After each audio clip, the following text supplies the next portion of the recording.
Thank you. Hello, everybody. Actually, these days I'm in a holiday in a very nice place without internet. So I went to Brussels just for this afternoon to speak to you. And also, I'm a bit impatient to come back to my work in August, to have the opportunity to look at other talks because it's really an interesting conference. And I would like to thank the organizers for this very nice conference. Okay.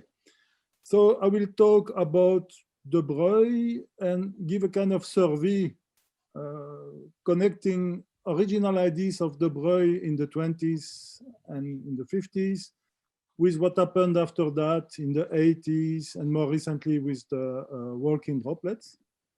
So it's a kind of survey about De Broglie's double solution program. So first I will talk about what is called the De Broglie-Bohm interpretation. With some history about, for instance, what De Broglie developed in the conference in Brussels in 1927. We talk about EPR paradox, entanglement, things like that. And then I will talk about more recent developments like the idea of quantum equilibrium, which is essentially due to Valentini, and also to a kind of realization of the idea of double solution, which is the idea of self-gravity with Schrodinger-Newton equation. I will also speak quickly about bouncing Hall droplets, but there are real specialists of the question here in this conference. So I will not insist too much on that. I will remain very general. And then I will talk about experiments, because it will be nice to test these ideas experimentally. And I will talk about an experimental proposal to reveal the existence of self-gravity. And I will also talk quickly about an experiment that was proposed by Castro and collaborators about the existence of empty waves. And so maybe that Paulo talked about this before, I don't know, I didn't listen to previous talks. So I will also be quick about this, but I think this is a serious proposal. That's something important to test the existence of empty waves. And actually, I was amazed when I discussed with Paulo that this has not really been done in depth before. So there was an experiment of Mandel, but seemingly only one experiment. And I really think that this deserves experiment. So I will finish with experimental proposal because that's important. Okay, so De Broglie in 1924, 1923, 1924, wrote a PhD about what is called in French the mécanique ondulatoire. And he generalized Einstein's relation for the photon, where you have at one side, you have a corpuscular property, and at the other side, you have a wave property. So that was the first idea where De Broglie proposed to associate to every massive object the quantum wave. And that was confirmed rather quickly by Davidson and Germer, the ideas of De Broglie. And so he got the Nobel Prize in 1928. In the meanwhile, Schrodinger wrote the wave equation associated to the mécanique ondulatoire of De Broglie, which is Schrodinger equation. It also had many successes, and he also received the Nobel Prize for his important contributions. Born proposed to interpret the quantum wave as an amplitude of probability. So the modulus square of the wave will be a density of probability to find a particle in a certain region of space. It took more time for him to receive the Nobel Prize because that's something a bit hard to swallow, that we have a physical wave and we take the modulus square. So it is a complex wave. You take the modulus square of this and then you have a probability. But finally, this has been confirmed in many experiments. So I think everybody accepts today that the psi modulus square describes the probability of the spatial distribution of a particle. But De Broglie, for instance, did not entirely agree with Born and also with the Copenhagen interpretation. And in 1927, at the Solvay conference, he proposed his own interpretation. And I will go very quickly here, but the axioms of the Copenhagen interpretation, these are the axioms that you find in every standard textbook today.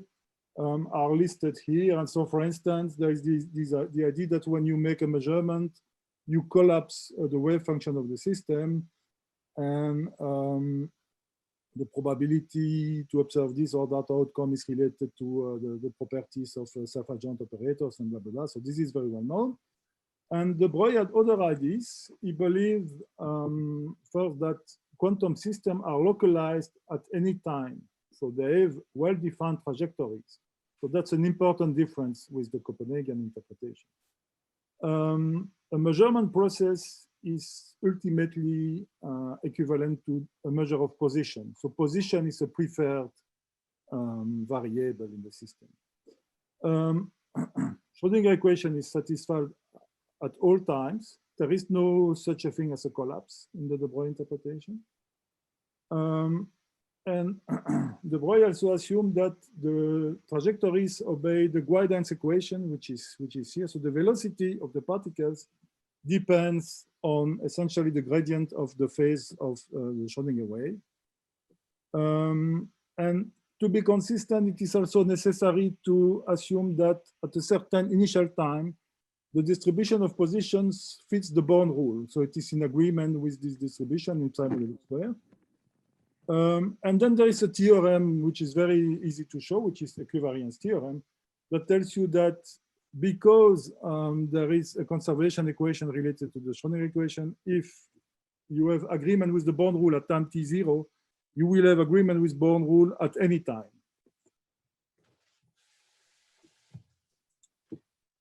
Now, why is it named double solution program? Well, De Broglie had other ideas. So what I showed before was the De Broglie-Bohm interpretation, but De Broglie also believed that one could associate a wave to the particle. So this is really a wave monist interpretation. So there, in the view of De Broglie, there was the pilot wave, but also another wave that he called the U wave, which remains localized in a very teeny region of space. So this region of space is quite smaller than the extent of the Schrodinger wave function. And that will represent the particle, and it will obey the guidance equation. Already in 1927, De Broglie wrote a paper where he also generalized the guidance equation when you have more than one particle. So here, the simplest example is two particles like there. And he realized that there was a problem when the wave function is not factorizable, and later that was called entanglement by Schrodinger. You have then that there are strange correlations between the trajectories. So this is what we call non-locality. And the main reason for that is that the De Broglie dynamics is not defined in the physical space R3, but it is defined at the level of the configuration space. So this is totally different from what we learned from classical physics. Only for one particle, the configuration space is equivalent to the physical 3D space. And Bohm came later to these ideas in the 50s, and he insisted really on the fact that there is what seems to be an instantaneous action at a distance when there is entanglement between the Bohm trajectories, between the Bohm-De Broglie trajectories. And this is an expression of what we now call non-locality. Already in 1935, Einstein, Podolsky, and Rosen realized that there was a problem with causality and locality. And this led them to formulate the EPR paradox with the idea that the collapse process is wrong and that we should replace the quantum theory by a more complete theory with hidden variables. And the idea was to add elements of reality to the Copenhagen Hilbert space description. So the wave function would not be the end of the story. One should add elements of reality.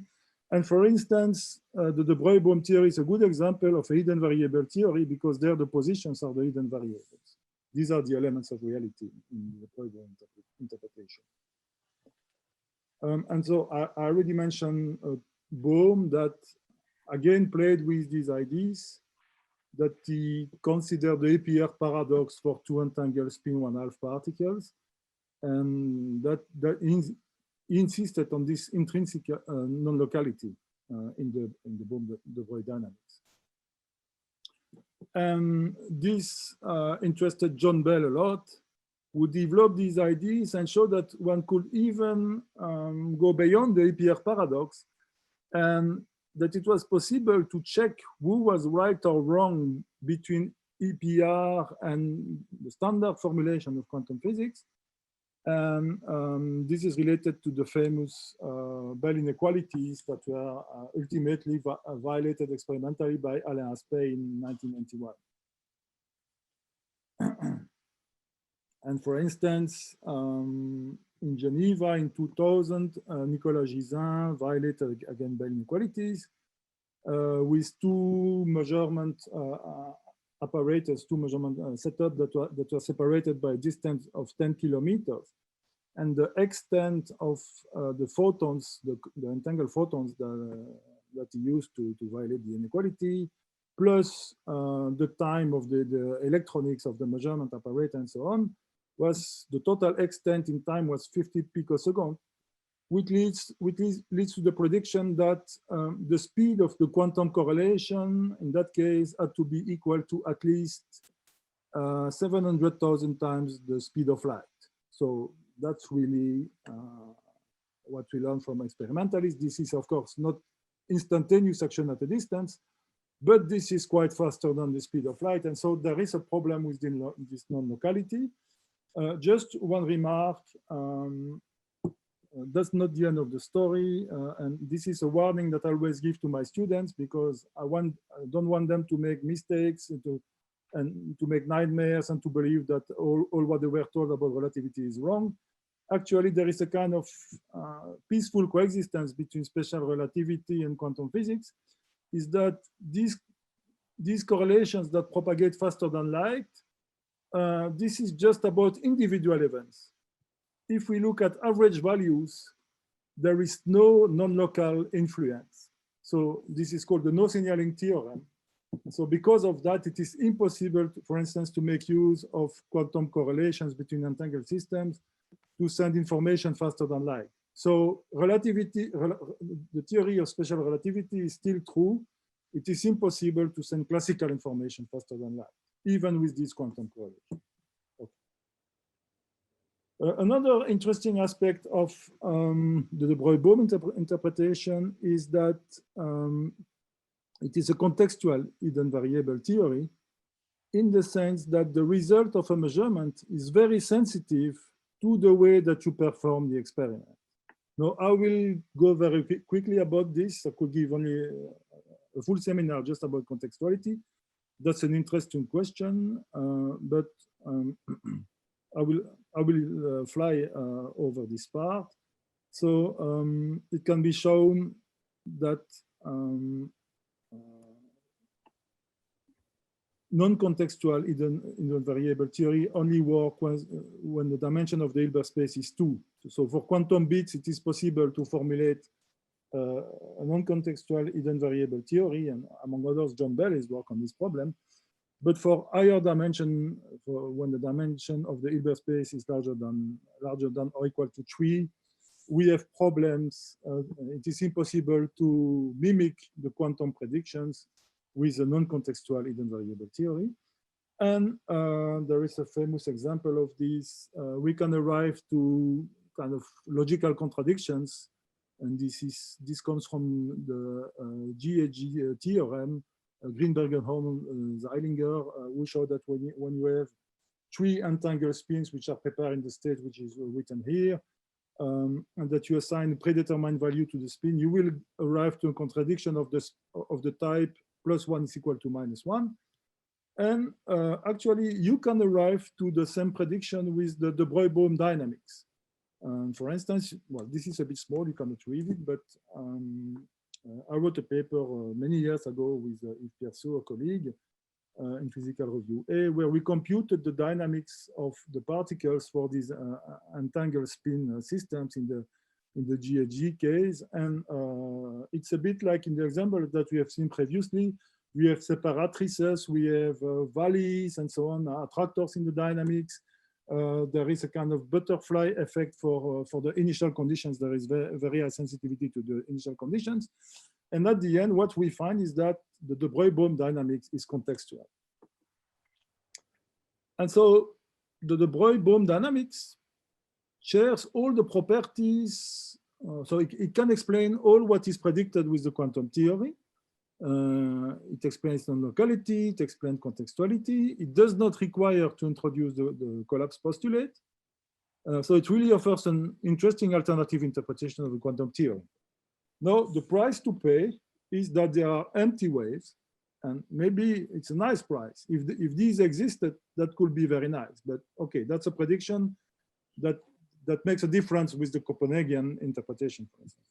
And also, there was no satisfactory way to formulate the de Broglie theory in a Lorentz covariant fashion. So this is clearly a non-relativistic interpretation. We must accept that there is a privileged reference frame. And also for me, there is a price to pay at the level of the axioms. And for instance, the guidance equation must be postulated. It is really a kind of axiom. It is the status of an axiom in the de Broglie interpretation. And there is no clear explanation for that. And also the Born rule must be postulated. But there was progress, for instance, in relation with the Born rule, there was progress more recently, and I will talk to you about that. So that was the first introduction about the Broglie interpretation with EPR, John Bell, and so on.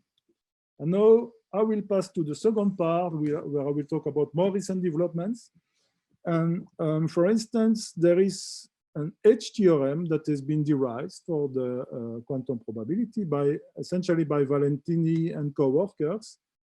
And the idea is that for a large class of quantum systems, there is some chaos in the dynamics, and some instability, some sensibility to the initial conditions, and so on. So that a mixing occurs, and that typically the distribution of position will converge after a certain time to the Born rule. So the Born rule must not be postulated. It is a consequence of the chaotic properties of the de Broglie dynamics. So that's very interesting. And this has been confirmed by numerical simulation for different systems. And for instance, I will show you here some pictures.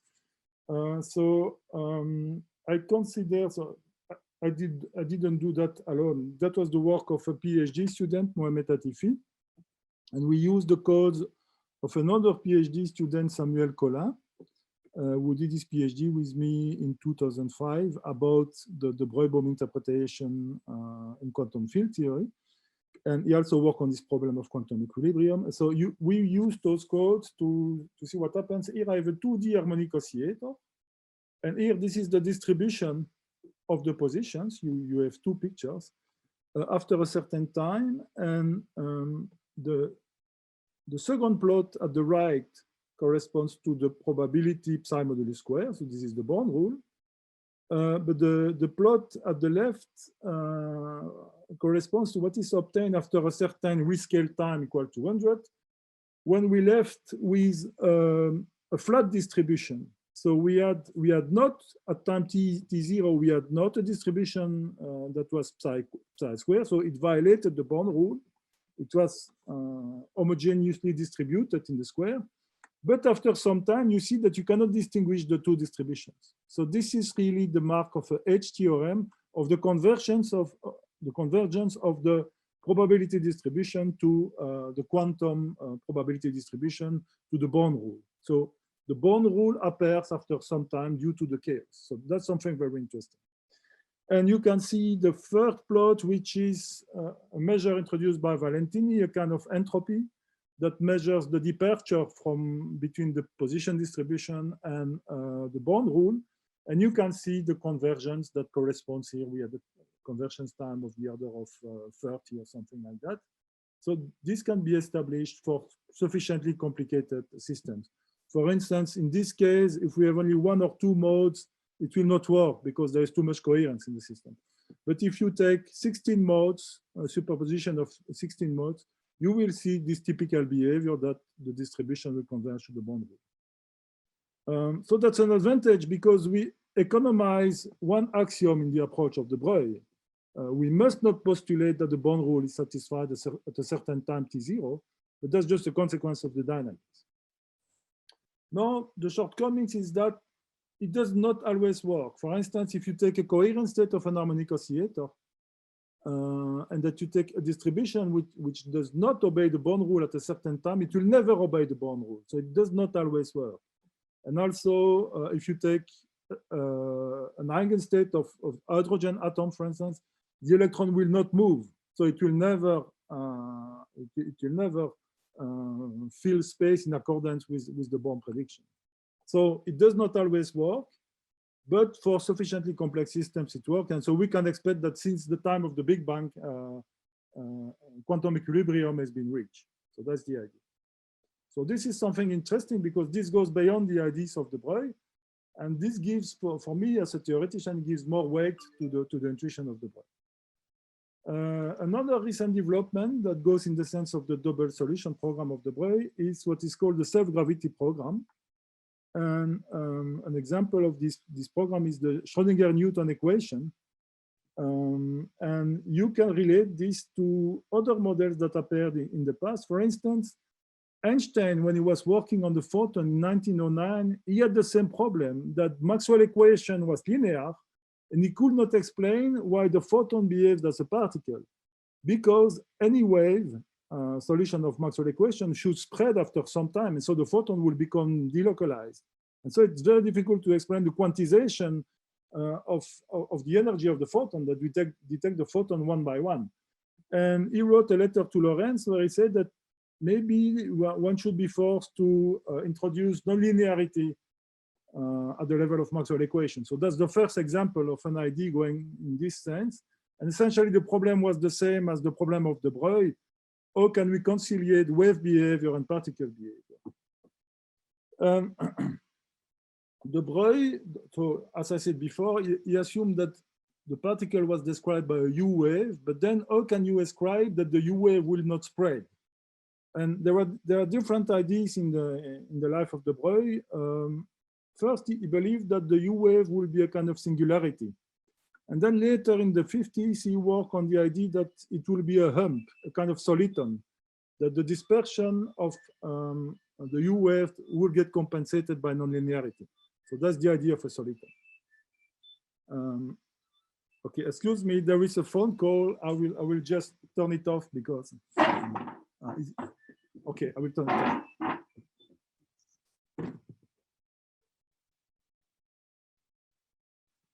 I'm not home, it's a bit difficult.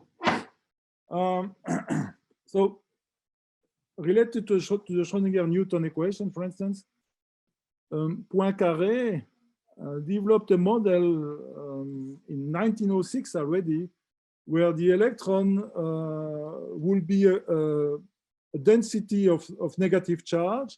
And in order to prevent the spreading due to the Coulomb self-repulsion, he had the idea that maybe gravity would take the electron together.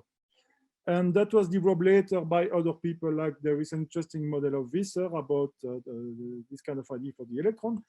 And people of the school of de Broglie, like Fargue and Fer, developed this idea related to the double solution program. So this is very close to the idea of the Schrodinger-Newton equation.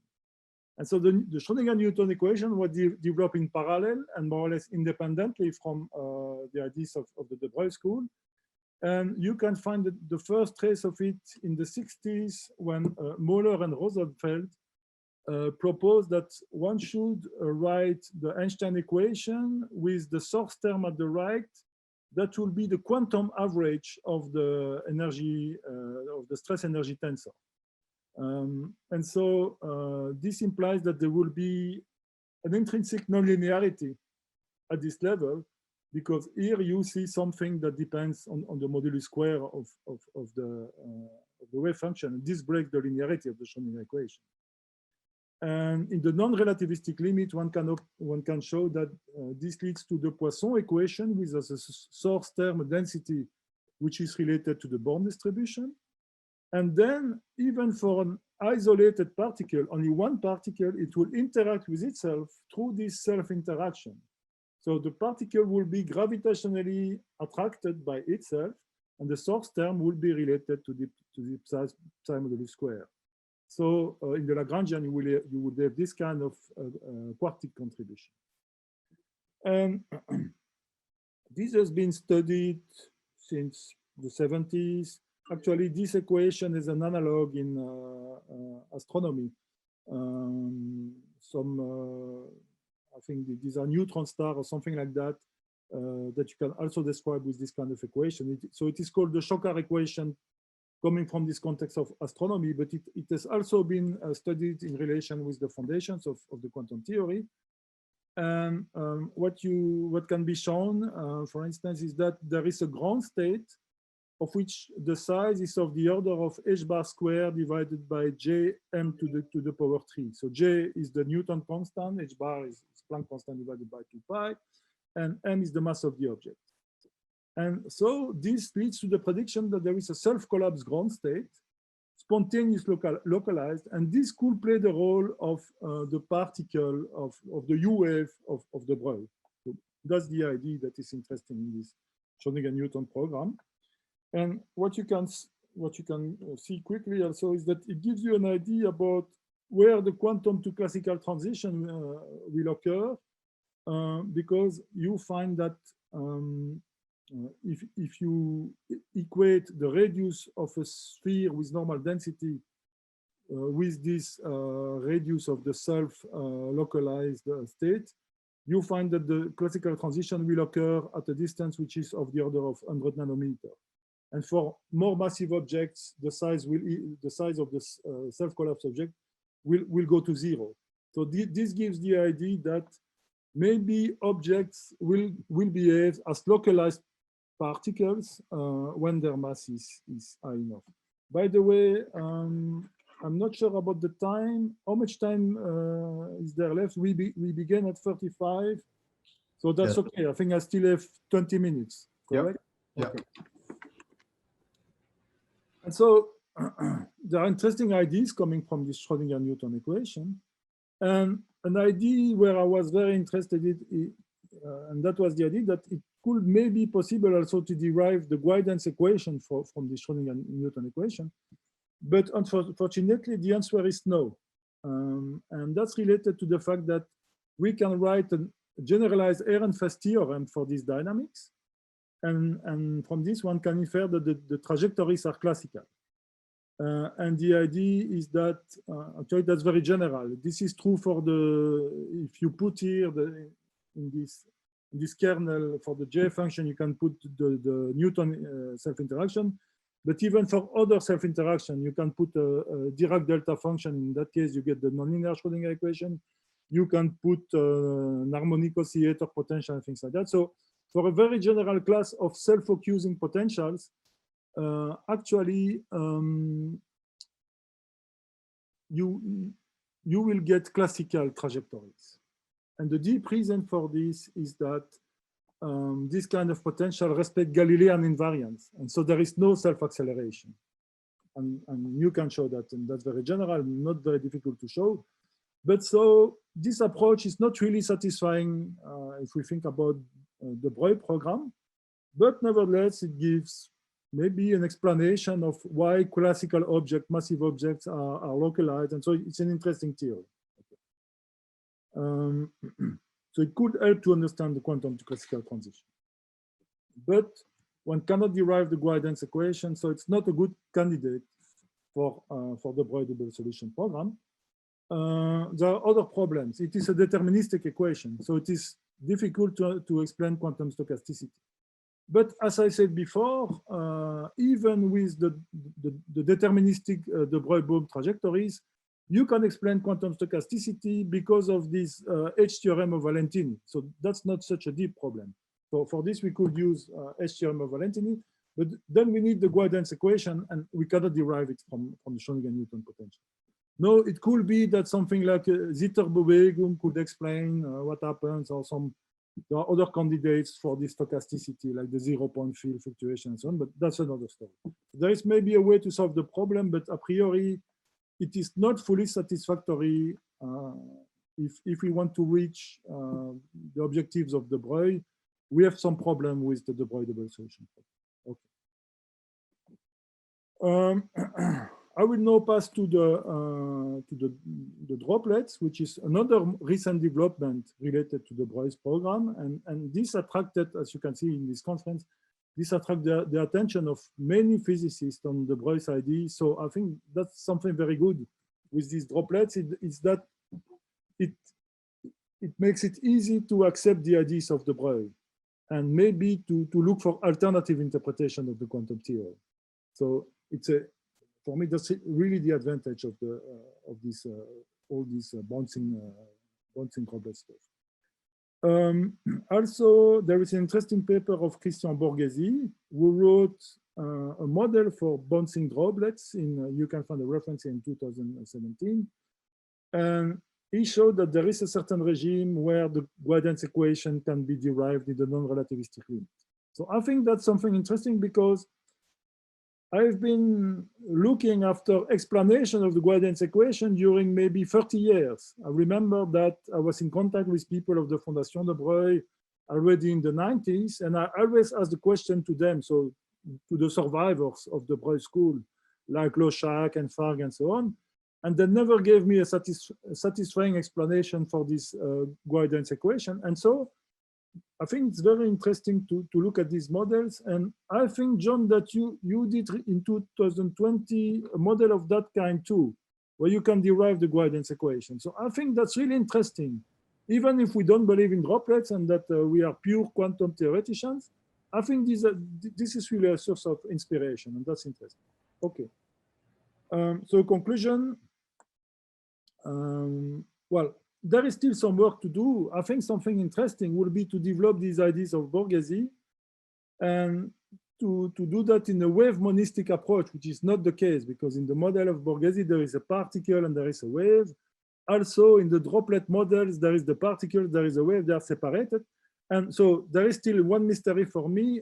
Could we find a mechanism of synchronization between the U wave and the Schrodinger wave, something like that, that will explain the guidance equation in a purely monistic approach with only waves. So this is still an open question.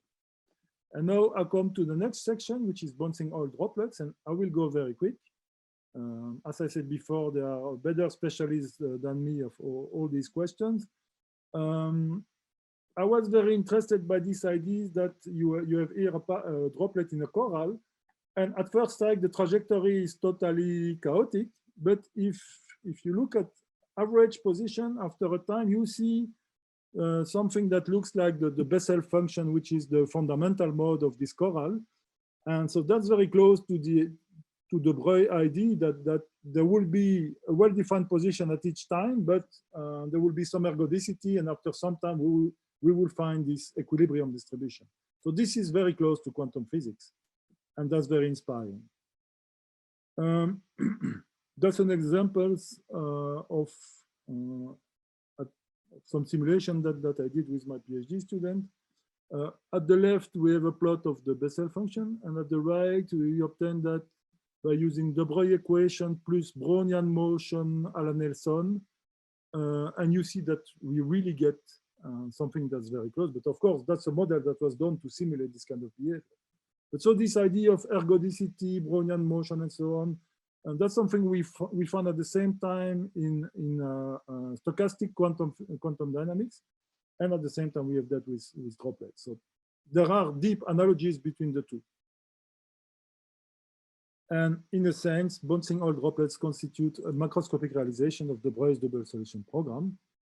The analogy is sometimes amazing. There are some properties that really are reminiscent of quantization predictions. However, to come back to the beginning of my talk, the droplet dynamics is de facto confined to the real space. There is no something like configuration space when I talk about droplets. Or if this is true, I will be very amazed. So I think that's the main difference between the Broglie-Bohm dynamics and the droplets, is that the Broglie-Bohm dynamics requires to work in the configuration space, and the droplet dynamics must remain to 3D, or even 2D, but certainly not more than 3D. Okay, so I think we cannot go beyond than that. Of course, if you show me experiments that there is a kind of configuration space related to the droplets, I will be very interested, but a priori, I don't believe in it. Okay. And now I come to the last part of my talk. So all this was theory. That's interesting. We play with ideas. Well, the droplets are not theory. There were many experiments, but there are ideas behind that. And okay, I'm more interested in interpretation of the quantum theory. And presently, we don't know who is right or who's wrong. Copenhagen interpretation is not a bad interpretation. It has some problems, but it is not so bad. And this is why I think it's interesting to make experiments. Experiments are really what will let us advance. And for instance, this idea of Schrodinger-Newton self-interaction, for me, that's a very interesting idea because it implies that there will be a fundamental nonlinearity at the level of Schrodinger equation, and this will be a nonlinearity of gravitational nature. I think it's really an interesting program. And for instance, this idea has been developed also by Roger Penrose, who got the Nobel Prize recently. And I think really it's worth working in this direction. And despite of some theoretical problems that I mentioned before, we expect that if there is some gravitational self-interaction, it could be measurable if we have a sufficiently massive object. And the analysis of the OSI that I showed before regarding the quantum classical transition tells us that for objects with a size of the order of 100 nanometer, we should be able to measure manifestations of self-gravity. And there were some experiments to try to measure manifestation of self-gravity, for instance, with levitating beads and things like that. It's not easy because we need a massive object, and if we want to see interferences, quantum interferences with massive objects, we need very low temperatures and extreme vacuum conditions and so on due to decoherence. But it's not totally impossible. And for instance, there is a proposal that I formulated with my PhD student, Mohamed Atifil. It's on the archives. And the idea is to make an Humpty Dumpty Stanger-like experiment. So we have a falling bead, for instance,